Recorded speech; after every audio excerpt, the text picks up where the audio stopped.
Australia was one of the first countries to be disrupted by the online revolution, and media was one of the first industries.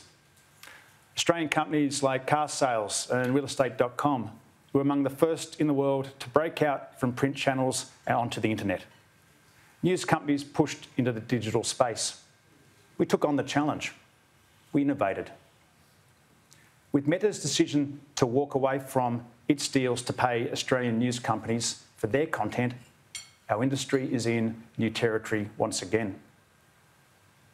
Media may be a business, but remember, journalism is vital to democracy. It ensures that citizens are informed, engaged, and capable of holding their leaders to account. Without a local news media, transparency, accountability, and public participation, the founding principles of democracy are significantly weakened.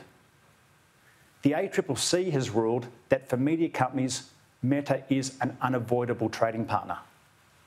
And in 2021, Parliament determined that Meta should pay for the news it uses. We had a deal, they walked away. I believe they have an obligation to renew the agreements and honour our laws.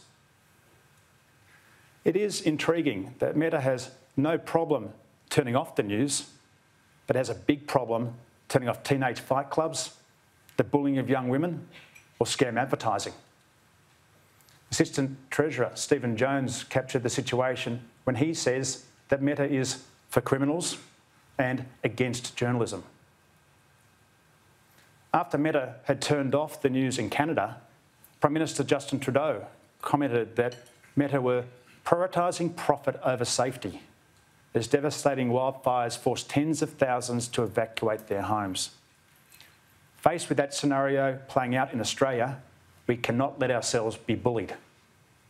Meta must be designated under the Media Bargaining Code and challenged to negotiate in good faith.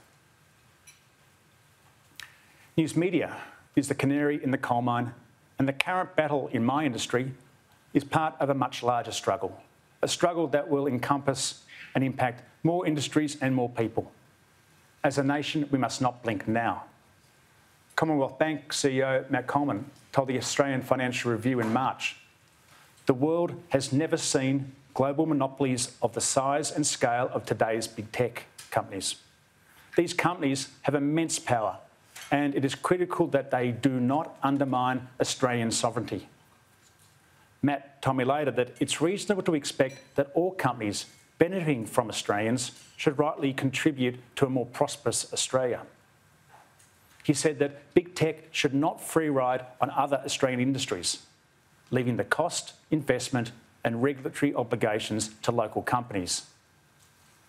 No company should be too big to regulate.